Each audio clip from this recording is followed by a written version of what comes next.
Stage 2 of the Starladder Budapest Major has officially concluded. Team Liquid survived. 3D Max survive. And maybe most shocking of all, Passion UA survives. The top 16 at the Major is set. The dreams of fan favorites like M80 and NIP have been dashed. Unfortunately, my pick'ems also dashed. Let's clear the table, cover these last 3 games, and get ready for Stage 3 to start in just 2 days' time. If you guys have been enjoying this kind of content, you should be leaving a like, leave a comment down below, and subscribe to the channel if you haven't already. Help me hit 10k subs by the end of the year. At the time of recording, we are 225 subs short of that 10k goal, so help me get a little closer today. Also, hype the video if you're on mobile, as it really boosts me within the YouTube algorithm. And without any further ado, let's go ahead and thank today's sponsor. This video is sponsored by SkinsMonkey, a CS2 trading website. You put in the skins that you want to trade, you select what you want, you use my code LionHeartZ for up to $5 off, or click the top link in the description, and boom, new drip. Nice. You can also use my code for a 35% deposit bonus if you want to buy with real money. And they have a free section with cool giveaways. So check the top link in the description, use my code to buy 15 Dragon Lores to let them know I sent you their way, and thank you to SkinsMonkey for sponsoring this video. We start off the day with an unequivocal upset. Passion UA knock off fan favorites M80 in 3 games. What really is disappointing about the series is we had this close first map on Mirage that goes all 24 rounds. M80, they stand tall on their CT side, win a bunch of clutch post plants, 3 straight rounds to close it out, when it looked like Passion UA might turn the corner and win the first map outright. And then the subsequent 2 maps, Inferno and Train, were just unbelievably one-sided affairs. Passion UA dominated the rest of the series, while M80 quickly retreated back and out of the server. Grim shone as clearly one of the best NA players in the entire scene, and almost equally as important was the insanely high-level calling out of JT, who remains one of the most underrated callers not just in North America, but maybe in World Counter-Strike. Obviously, this is a massive disappointment for M80, as it felt like they were really showing out at this entire major, going 3-0 in Stage 1, and while they got up to a rocky start in Stage 2, they recovered well enough through the end of the best of ones, but in both of their best of 3s against Imperial and Passion UA here, they simply faded at the very end. These games were all very winnable, but M80, much like NIP we'll talk about later on, just lacked the ability to close things out when it really mattered. Zooming back in on Mirage, this really ended up being the tale of who was better between Grim and Lake. At least through this first map, Lake certainly seemed to be a step ahead, as he ended the map going 23-17, 6-1 on openers, and a 1.47 rating. But with all of that, M80 found themselves on a serious back foot, as through the middle of the second half, Passion UA were on a streak. They'd won 5 straight T rounds, pushing things to an 11-10 scoreline. It's going to boil down to a Mirage play we've been talking about a lot lately, and that's yield, late A, execute. Though Passion throw kind of a different look, where instead of throwing the standard smoke wall that blocks the top of stairs and the jungle cross, theirs instead goes for the deep jungle smoke as well as the top of connector, leaving stairs open with a Molotov to prevent the peek. That way they can isolate better into the post plant, I assume is the goal. Unfortunately, it doesn't work really well if Slax and Lake get picks ahead of the smokes even deploying. NickX does well to get a trade onto Sin on the bomb site and actually get the bomb down, but M80 reorganize, rotate to CT, and make that retake look easy. Tie game, 11-11. Going into this pivotal round, Passion want to work towards some B control. However, Hex T throws a very early wrench in it by hitting a jumping AK kill onto the apartment's aggression.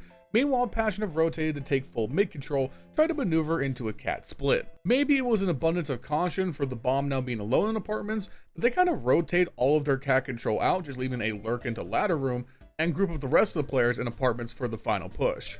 Grim is going to lead the charge, jump out, and get an opening pick, but Lake and Swisher are going to battle back to really keep things close, and when the trades are all said and done, we're going to find ourselves in a 2v2 post plant with Sin up in apps and Slacks coming through market. Sin takes care of Kavem in the market corner, Alzric steps up through the safe corner into the market window, bites down Slacks in the 1v1, and almost hits a great shot onto Sin jumping out of the apartments, but Sin prevails, gets the defuse, and match point for M80.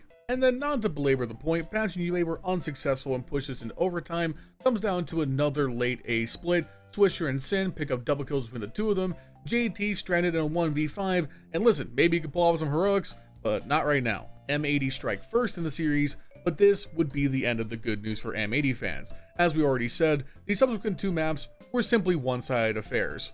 On Inferno, while Grim is the highlight as the best player overall with 20 kills and a 1.65 rating, really the entire team contributed. On the T side, it was NickX, Grim, and Kavem who all put up 10 kill first halves and really just stymied M80's attempts at the CT side. Really, there's no nice way to get around it. They were outcalled and outfragged both here and on train. So let's go a bit big picture for a moment. M80, their major ends here. Like I said, they had moments where I felt like they were really turning the corner. I think Lake has just looked much better internationally, so it does suck they don't make top 16. I had bet on them in my pick'ems to do so, and they fall short on the final day. It's hard to say what's next, as I feel like the pieces on M80 are actually relatively good. Swisher is definitely someone who gets a lot of talk about because outside of moments in this major, he's typically not that good of a fragger. He's more of the support piece, and while Sin is a good IGL, M80 don't overly impress in terms of their tactics. So what is the ceiling for this team? Will Lake continue to develop into an international level superstar? Will his Hex T ceiling? Slacks, while a serviceable opera, is, not in like the top 10 conversation by any means. So will they just continue to nip around the heels of the top 15? Will M80 ever be able to push themselves that next step further and become one of the best NA sides? Because comparatively, Passion UA, they definitely have the better star power and they have the better calling. Grim is at worst the 3rd best NA player in the world right now behind Twist and Elige, and honestly the way he's playing, that gap doesn't feel that far, especially when you look at how inconsistent a player like Elige has been as of late. And then if this team just continues to get back to their form on train, whereas during their complexity days they were one of the best train teams in the world, suddenly they're going to have a favorable veto into a lot of teams. Kavem can continue to develop.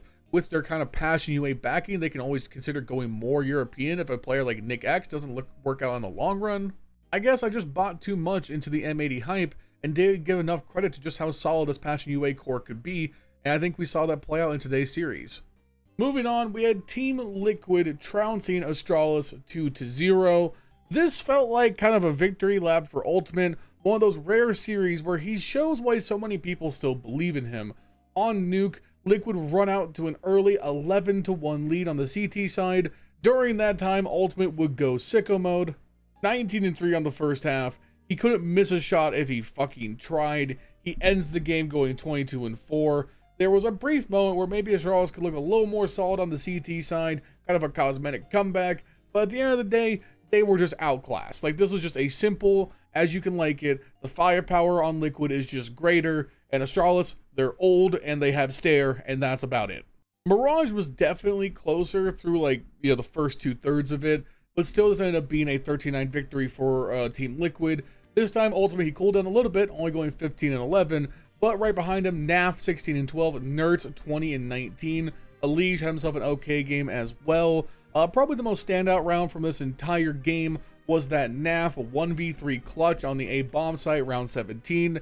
And listen, I don't really need an excuse to glaze Naf. He's one of my favorite players of all time. And the Nafers, we've been patient, we've been biding our time. But it's time to Naf. It's time to Naf harder than before. It's time for the Nafers to rise up, and we're going to be Nafing so hard into Stage 3.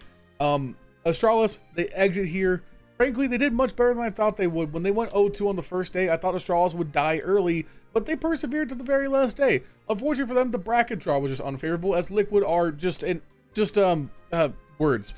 Liquid are just, even with all of their issues, firepower is one of the most important things to CS2, and they have it in spades compared to Astralis when it all works. Liquid themselves also were on the 0-2 pathway. They crawled all the way back, 3 best-of-3 wins that again had to pull teeth damn near every time, but they make it to top 16. Liquid were one of those teams that I expected to be a dark horse in this major, but the way they're so inconsistent, I feel like that's no longer the case. I think Liquid are entering the top 16, just happy to be here. If they can continue to perform like they did today with an Ultimate playing well, then the context of that changes. But the problem with Ultimate is that he's inconsistent. He doesn't do this all the time, and he does it way less often against top 10 and top 5 competition. So as he gets to play harder and harder teams, I am way less inclined to think that it's going to happen. I want to be wrong. I want Liquid to do good because so many players on this team I really like.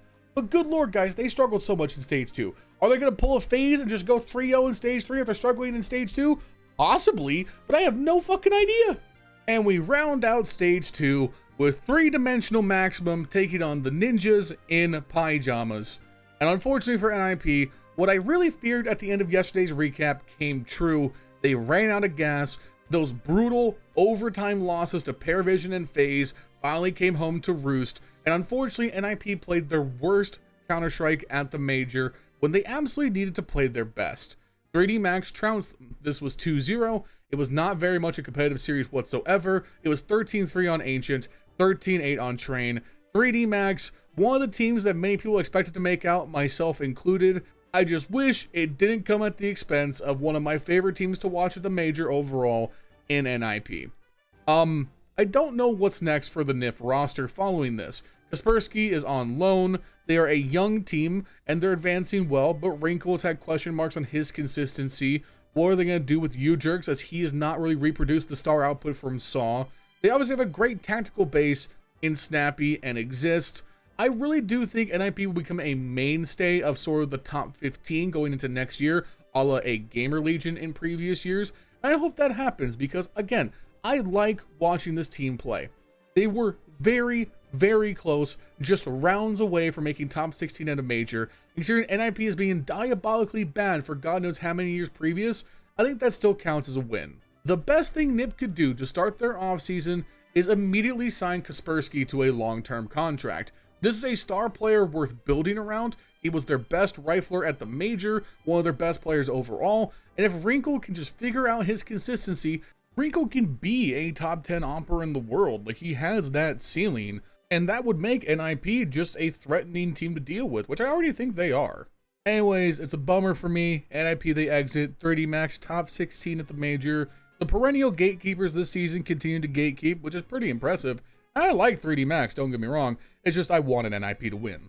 Anyways, we're done with Stage 2. The Stage 3 pick'ems will be up sometime tomorrow morning. Keep an eye out for that. Thank you guys so much for enjoying this coverage. We are in the home stretch. Stage 3, top 16. The hunt to end the season on top of the Counter-Strike world begins.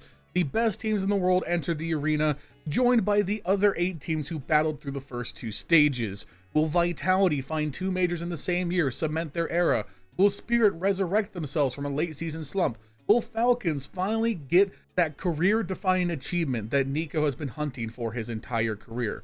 Could Mouse surprise everybody and take it themselves? Will Furia shock everybody by sweeping the end of the year in Tier 1 CS? There are so many narratives to latch onto. Stage 3 is going to be the most exciting of the major by far. And frankly, I can't wait to get to it. So make sure you guys leave a like, leave a comment down below, subscribe to the channel if you haven't already, help me in 10K subs by the end of the year, hype the video if you're on mobile, it helps out immensely. Thank you to Skins Monkey for sponsoring this video. Check it out, please sure you go to their website, listen, I sent you their way. Thank you to Skins Monkey. Thank you to my channel members, Justin, Jesse Furley, Milan Berta, Bubblesj, Dr. Cocktor, Patatas Kaftesi, P1 Games, Cody Foxworthy, JesseTiv, Vegt, I'm Flashbang, Snowy White, Rowdy, LBKcs, Snax Enjoyer, Crunchywater, Zero2CS, drudenae, chron, Gano, Zyro, Devvrat Singh, Clyde Mead, AlexF, and ZSabre. If you want to become a channel member, just the links to 5 months. You can even this was because we're on the community Discord. Follow me on Twitter, see you guys in another video. Peace.